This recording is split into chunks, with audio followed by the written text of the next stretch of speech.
복된 자리에 오신 여러분들에게 하나님의 은혜가 충만하기를 축복합니다.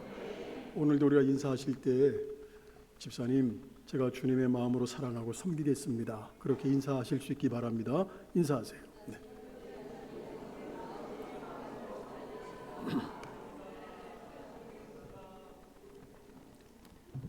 기도의 부흥, 말씀의 부흥, 섬김의 부흥, 선교의 부흥, 진천과 한국과 세계를 예수마을로 만들어가는 교회. 아멘. 저희들이 다음 주에 강찬 목사님 찬양 집회가 있어서 각 선교회 모임하고 이렇게 순서를 바꿨어요. 여러분, 선교회 모임을 이제 오후에 가지시게 되는데 그냥 식사만 하고 헤어지면 의미가 없어요. 모이셔서 식사하시면서 교제를 하시되 서로의 아픔도 이야기하고 또 위로받을 부분도 이야기해서 좀 신앙 안에서 교제를 했으면 좋겠어요. 서로 기도해주고 위로해주고, 그리고 선교에 나오지 않는 분들, 주일날 교회에 나오지 않는 선교회 회원들이 있다면 좀 찾아가서 신방도 하시고 그렇게 권면하는, 회복을 이루어가는 그런 선교 모임이 됐으면 좋겠습니다. 그리고 우리가 지금 우석대학교 전도를 하고 있어요. 토요일 주일날 하는데 가서 단지 안에 청소도 해요. 청소도 하고 그러시는데 반응들이, 지금 주민들의 반응들이 참 좋더라고요. 어느 교회야? 이렇게 물어보고 공원 옆에 있는 교회네?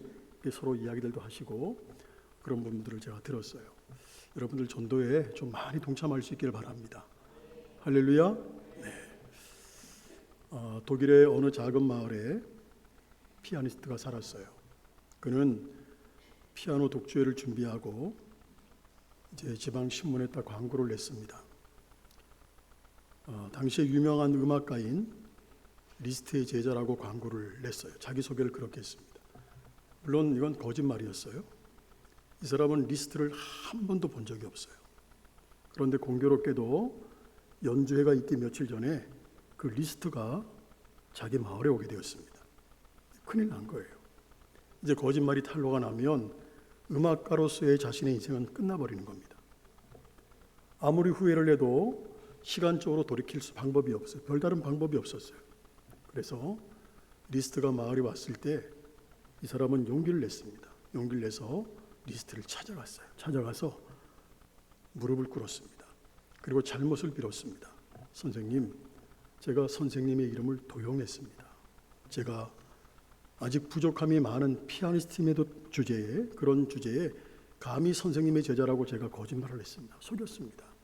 저의 죄를 용서해 주십시오. 그러자 리스트가 그의 사과를 받아들이고 이렇게 말을 했습니다. 당신은 정말로 크게 잘못했습니다. 그러나 누구나 실수는 할 수 있는 겁니다. 당신이 얼마나 부끄러워하고 얼마나 고통스러워하고 얼마나 괴로워했는지 제가 알 수 있을 것 같습니다. 제 앞에서 연주를 한번 해보십시오. 기회를 줬습니다. 리스트가 연주를 시키니까 그 사람은 막 떨면서 피아노 연주를 리스트 앞에서 했어요. 리스트는 연주를 들으면서 중간중간에 멈추게 했습니다. 그리고 잘못된 부분들을 다 고쳐줬습니다. 연주를 마치자 리스트가 그 사람에게 이렇게 말을 했어요. 단 한 번이지만 내가 당신을 가르쳤어요. 가르쳤기 때문에 당신은 분명히 내 제자입니다. 그리고 연주회에서 당신 연주가 끝나면 제가 한 곡을 연주하겠습니다. 관객들에게 그렇게 소개해 주십시오라고 말을 했습니다. 그 연주회는 엄청난 기쁨과 영광의 연주회가 되었다고 합니다. 자, 우리가 알고 있는 예화일 수 있어요. 이 예화를 들으면서 여러분들 어떤 생각이 드시나요? 내가 예수님을 믿는 성도인데, 또 사도행전에서는 예수님을 믿는 사람들을 제자라고 부르는데, 그러면 나는 주님의 제자일까? 예수님의 제자일까? 제자란 주님께로부터 배우는 사람이 제자인데 나는 주님으로부터 배우는 사람일까? 예수님의 행적을 기록한 사복음서를 보게 되면 예수님 주변에는 항상 사람들이 따라다녔어요. 근데 부류가 나눠져 있었어요. 군중들이 있었고 무리들이 있었고 제자들이 따라다녔습니다. 이 복음서에는 무리라고 하는 말이 굉장히 자주 등장을 하는데 이 무리라는 말을 헬라어는 3가지 단어 정도를 사용을 합니다. 이 가운데 무리라는 말로 번역이 가능한 단어도 있고 군중이라고 번역이 가능한 단어도 있습니다. 근데 우리말 성경에는 그냥 단순하게 무리라고 기록되어 있어요. 그렇지만 헬라어는 그 의미를 다 다르게 사용을 하고 있습니다. 그런 의미에서 예수님 주변에는 군중이 있었고 무리가 있었고 제자가 있었어요. 오늘은 이 주일날 이 3종류의 사람들을 살펴보면서 나한테 적용을 해야 되겠죠. 하나님의 말씀을 듣고 끝이면 안 되고 그 말씀을 내 신앙 가운데 내 삶 속에 적용을 해야지. 그래야지 은혜가 되죠. 과연 나는 어떤 사람일까? 또 어떤 사람이 돼야 할까? 생각해보는, 그리고 결단하는 시간이 됐으면 좋겠습니다. 할렐루야. 먼저 예수님 주변에는 군중들이 있었어요. 자, 오늘 본문을 보세요. 예수님께서 예루살렘에 입성하니까 많은 무리가 모였습니다. 이 가운데는 예수님을 따라다니는 사람도 있었고 구경 삼아 나온 사람도 있었을 거예요. 우리가 헬라어를 보게 되면 단순히 많이 모인 사람들을 가리키는 말이 2개가 있어요. 헬라어에는 그냥 단순하게 많이 모인 사람들을 가리키는 단어가 2개가 있는데 플레도스라는 단어와 데모스라는 단어예요. 우리 성경에는 그냥 다 무리라고 해석을 했어요. 무리라고 되어 있지만 헬라어 성경에는 그냥 단순히 모인 무리를 주로 플레도스라고 표현하고 있습니다. 이것은 사복음서를 기록한 기록자의 특징도 있지만 대체적으로 같아요. 자, 어떤 의미냐? 구경꾼 같은 개념이에요. 그러니까 주님 곁에는 이런 사람들이 언제나 있었다는 거예요. 오늘 본문에도 예수님께서 예루살렘에 입성을 하니까 그냥 구경 나온 사람들이 있었어요. 예수님에 대한 소문이 많잖아요. 예수님 병 고치는 사람이야. 예수님 주변에 가면 먹을 것이 생겨. 병을 고친다고 하니까 구경 나온 사람들이 있었어요. 혹시 먹을 것이 생기지 않을까? 구경 나온 사람들이 있었어요. 이런 사람들이 바로 군중 플레도스입니다. 그런데 죄송해요. 오늘 교회에도 이런 분들이 있다는 거예요. 구경꾼과 같은 분들이 있다는 거예요. 말 그대로 그냥 구경만 하는 사람들이에요. 어느 마을에 큰 불이 났습니다. 근데 사람들이 멀찌감치 모여가지고 야, 불이 크게 났네? 어떻게 저렇게 됐지? 하고 말만 하고 있는 거예요. 그런데 불이 난 집주인은 지금 몸이 다는 거야. 막 절규를 하는 겁니다. 누가 좀 도와주세요. 절규를 하면서 외쳤지만 정작 구경하는 사람들은 아유, 누군가 하겠지. 다 뒤로 물러서 있는 거예요. 그때 지나가던 한 청년이 너무 안타까워가지고 이렇게 외쳤습니다.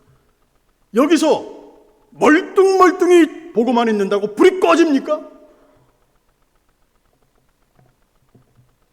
맞는 얘기죠? 그냥 보고만 있는 우리가 더 큰 문제입니다. 우리 다 같이 도와줍시다라고 외쳤어요. 청년이. 순간 사람들이 정신을 차리고 물을 들고 뛰기 시작을 했어요. 그리고 얼마 지나지 않아서 불은 꺼졌어요. 여러분, 저는 오늘 교회 공동체도 마찬가지라고 생각해요. 똑같습니다. 불이 났는데 다 바라보기만 한다면 교회 공동체는 타버립니다. 누군가 하겠지?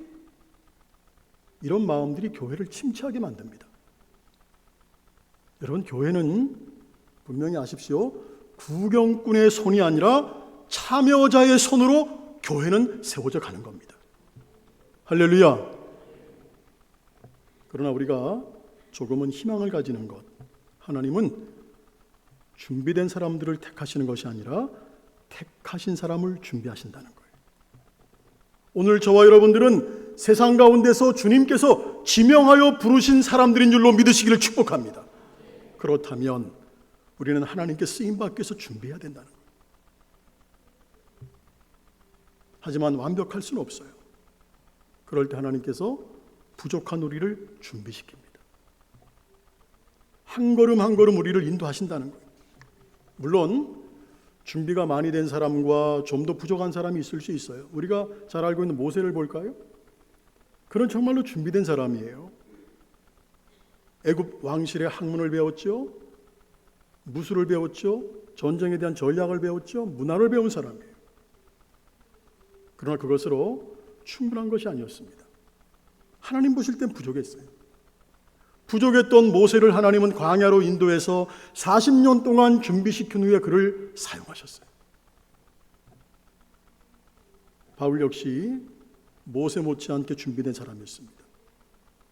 바울이 가지고 있던 학문들, 율법, 충분한 것이 아니었어요. 주님 보시기에 부족했어. 부족한 그를 아라비아 광야로 인도해서 몇 년 동안 훈련시켰어요. 하나님은 우리를 불러 훈련시키실 것입니다. 그러므로 지금은 내가 구경꾼이어도 상관이 없어요. 지금 구경꾼일지라도 나는 주님의 제자 유망주 목록에 있다는 사실을 믿을 수 있기를 소망합니다. 중요한 것은 뭐냐? 계속해서 군중으로 구경꾼에 머물러 있지 않는 겁니다. 이게 중요한 거예요. 우리는 자라야 합니다.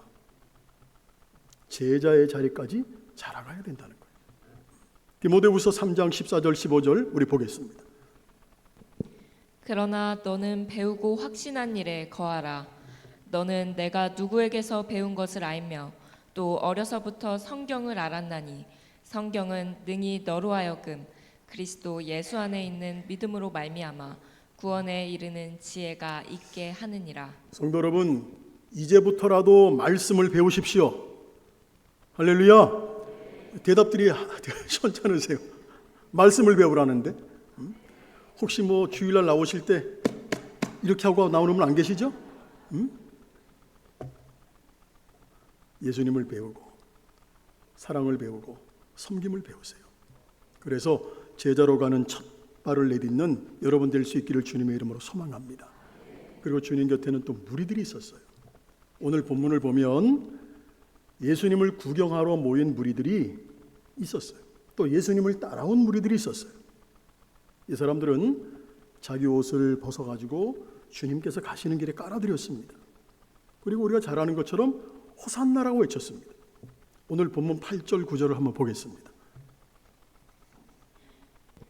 우리의 대다수는 자, 잠깐만요. 무리의 어떻게? 대다수가. 자, 또 읽어주세요. 그들의 겉옷을 길에 펴고 다른 이들은 나뭇가지를 베어 길에 펴고 앞에서 가고 뒤에서 따르는 무리가 소리 높여 이르되 호산나 다윗의 자손이여 찬송하리로다. 주의 이름으로 오시는 이여 가장 높은 곳에서 호산나 하더라. 자, 무리의 대다수가 그랬다는 거예요. 자, 이들은 그래도 예수님을 따라다닌 사람들이에요. 이런 사람들을 헬라어는 오클로스라고 합니다. 그냥 단순하게 호기심이 많은 사람들이에요. 자, 아까 제가 두 단어를 얘기했어요. 플레도스, 데모스와 달리 일종의 집단을 뜻하는 말이에요. 자, 이 사람들은 주로 어떠냐? 예수님께 달려 나온다거나 예수님을 찾아다닌다거나 예수님의 전도 여행에 출곧 동행했던 사람들이에요.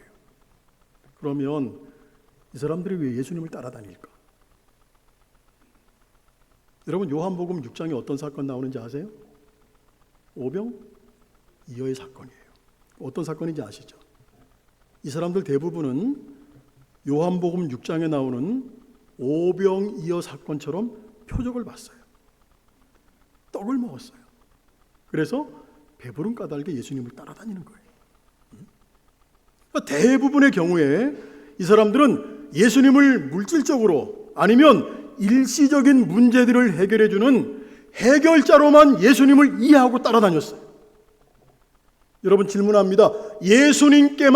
예수님께만이에요. 예수님께만 죄사함의 은혜가 있다는 사실을 믿을 수 있기를 축복합니다. 죄사함의 권세가 예수님께만 있는 거예요. 근데 이 사람들은 예수님께서 죄를 사하시고 영혼을 구원하시는 메시아로 알지 못했다는 거예요. 그래서 예수님이 천국 복음을 전파하시는데도 사람들이 이해할 수 없는 거예요. 여러분 요한복음 6장 오병이어 사건 쭉 뒤로 읽어보시면 주님께서 희생을 요구하세요. 자기 따라다니는 사람들에게, 따라다니는 무리들에게 희생을 요구하시고 헌신을 요구하실 때 요한복음 6장 60절 보게 되면 그 사람들이 너무 어려워, 예수님 지금 하시는 말씀이 너무 어렵고 내가 이해가 안 돼 하고 다 예수님을 떠나가 버립니다. 이들은 그저 자신의 목적을 가지고 예수님을 따라다녔어요. 성도 여러분, 우리 가운데도 이런 분들이 있을 수 있어요.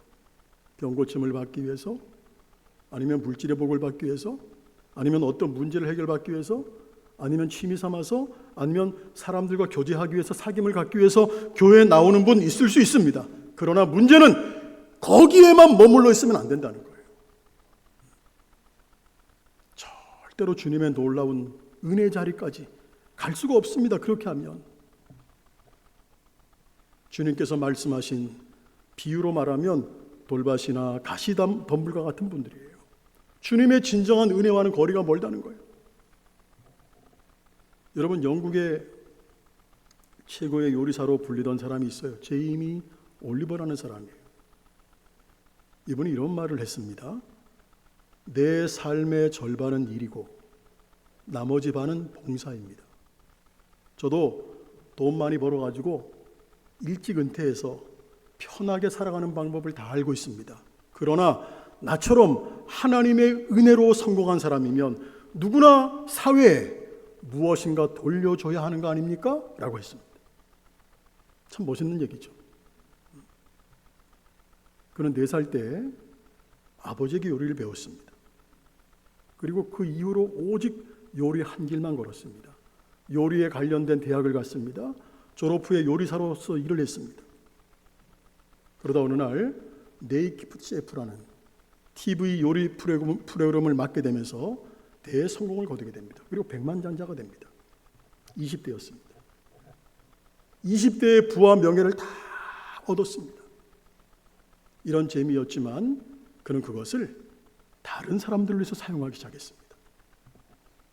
그는 먼저 방황하는 청소년들, 불우한 청소년들에게 꿈을 심어주기 위해서 피프틴이라고 하는 레스토랑을 만들었습니다. 그리고 방황하는 청소년들 15명을 뽑아가지고 직접 요리를 가르쳤습니다. 요리사로 키웠습니다. 6개월마다 새로운 지원자를 받아가지고 계속해서 청소년들에게 요리로 꿈을 심어줬습니다. 사람들은 제이미의 그런 활동에 대해 감동을 받았습니다. 그래서 앞다투어 예약을 했고, 예약을 하면 6개월을 기다려야 되는 그런 상황들이 펼쳐졌습니다. 여러분, 우리는 군중의 자리에서, 그리고 무리의 자리에서 일어나야 됩니다. 이런 표현을 저도 잘 안 쓰려고 하는데 죄송해요. 변두리 신앙에서 일어나야 됩니다. 언제까지 왔다 갔다 할 수는 없는 거예요. 주님의 제자로서 하나님의 나라를 이루어가는 일에 동참해야 되지 않겠어요? 할렐루야. 그러려면 무리의 자리에서 일어나서 주님의 제자의 자리로 나와야 된다는 거예요. 주님을 정말로 사랑하는, 주님을 진실로 사랑하는 여러분 될 수 있기를 주님의 이름으로 축원합니다. 마지막으로 주님 곁에는 제자들이 있어요. 오늘 본문을 보세요. 우리 주님께서 벳바게로 가서 나귀를 가지고 와라. 제자들은 두말 없이 가요. 그런데 군중이나 무리들은 이게 안 돼요. 계산해 볼 거예요. 따져볼 겁니다. 그러나 제자는 순종합니다. 자, 우리 마가복음 13장 14절 15절 예수님이 제자를 부르시는 장면인데 한번 보겠습니다. 이에 12를 세우셨으니 이는 자기와 함께 있게 하시고 또 보내사 전도도 하며 귀신을 내쫓는 권능도 가지게 하려 하심이로라. 자, 예수님은 12 제자를 택하신 후에 바로 그들을 훈련시켰어요. 자기와 함께 있는 훈련이었습니다. 저는 개인적으로 그렇게 생각해요. 최고 좋은 훈련은 이론적인 강의가 아니에요. 삶에서 이루어져야 되는 거예요. 예수님은 그들을 따로 가르치신 것이 아니라 함께 먹고 함께 자고 함께 생활하면서 가르쳤습니다. 그러니까 예수님은 자신의 삶을, 자신을 다 공개하셨어요. 제자들은 예수님에게서 말과 행동의 일치를 봤습니다. 제자들은 예수님에게서 순종과 희생과 헌신의 삶을 봤습니다. 그게 교육이잖아요. 내가 보여주는 거. 또 예수님은 제자들을 전도하도록 파송하셨어요. 여러분, 우리가 부름받은 목적이 뭡니까? 주님께 부름을 받았는데 우리가 부름받은 목적이 뭐예요? 질문해 봅니다. 우리가 부름받은 목적이 뭡니까? 편히 살기 위해서?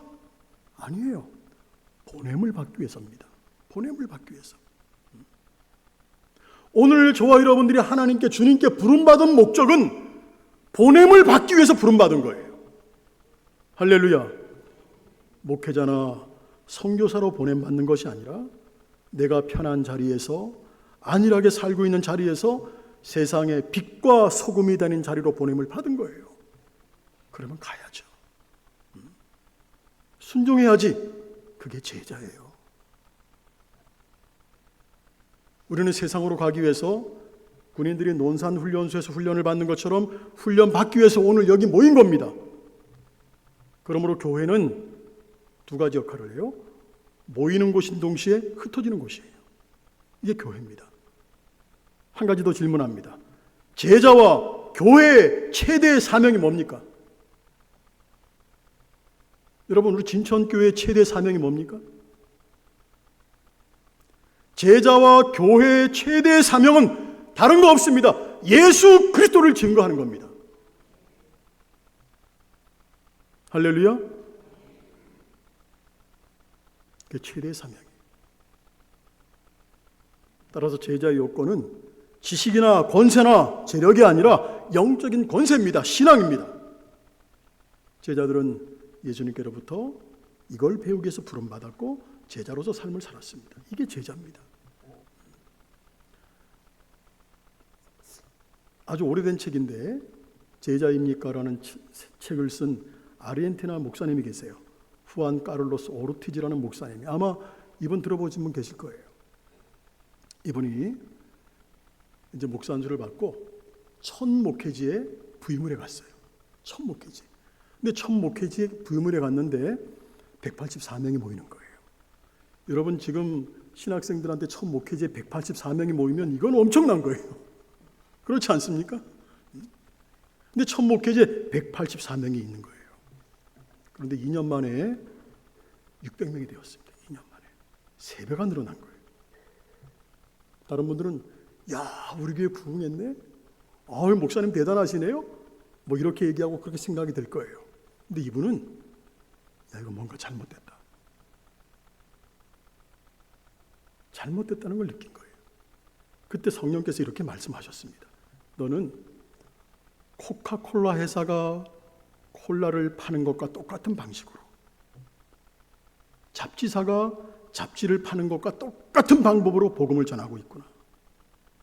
너는 학교에서 배운 모든 술수를 쓰고 있다. 도대체 네가 하는 일들 가운데 나의 손길이 있느냐? 네가 하는 일들 가운데 거기에 내가 있느냐? 라고 말씀하셨다는 거예요. 이게 뭔 얘기예요? 목회 가운데, 교회 속에, 예배 속에, 사역 속에 예수님이 없다는 거예요. 오늘 여러분들 사역 속에 예수님이 계십니까? 여러분들이 선교회 활동하시고 속회하시고 모임을 가져요. 그 속에 예수님이 있습니까?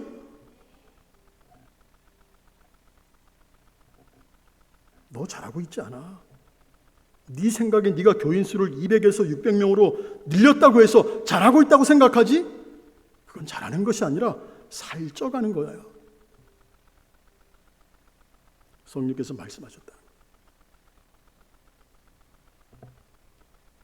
성령님이 왜 그렇게 말씀하셨을까? 우리는 사람의 수를 늘려가는 것이 성장이라고 생각해요. 물론 틀린 말 아니에요. 그러나 무리는 자기 생각의 자리에 있고 제자는 주님의 손길로 다시 태어나는 겁니다. 예수님은 우리가 무리가 아닌 제자가 되기를 오늘도 원하신다는 거예요.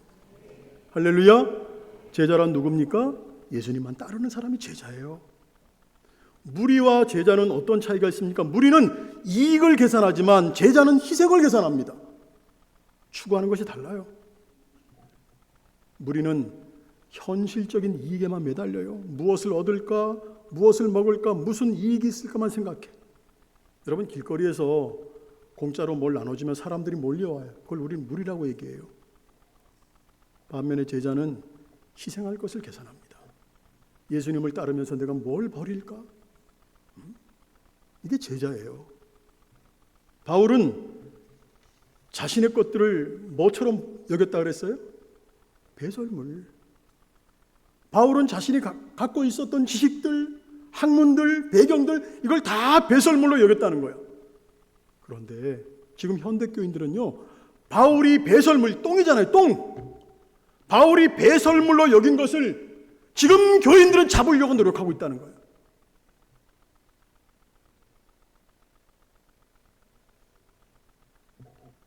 저를 생각해 봐야 돼요, 정말로. 그게 제자예요. 제자는 희생하고 순종하는 사람들이에요. 내 것을 내어놓고도 더 내올 곳이 없나를 찾는 사람이야. 물론 물질만 말하는 것이 아닙니다. 시간도 사역도 모두 말하는 거예요. 우리는 희생이라는 말을 굉장히 부담스럽게 느낄 때가 있습니다. 그러나 실제로 여러분 성경을 보십시오. 주변에 많은 축복의 사람들을 보십시오. 실제로 힘들어도 희생이, 순종이 나를 축복으로 이끌어간다는 거예요. 믿으시기 바랍니다. 믿음의 사람들 보십시오. 믿음으로 일하는 교회들, 주님의 역사 위에서 한마음이 되어서 나아가는 교회들 보십시오. 그들이 순종하다 희생하다 망했습니까? 한 사람도 없어요. 한 교회도 없습니다. 그로 인해 참 제자가 되었고 축복의 사람이 되었다는 거예요. 순종, 희생, 이것이 없으면 제자가 아니에요. 성도 여러분, 주님이 원하시는 제자가 되기를 바랍니다.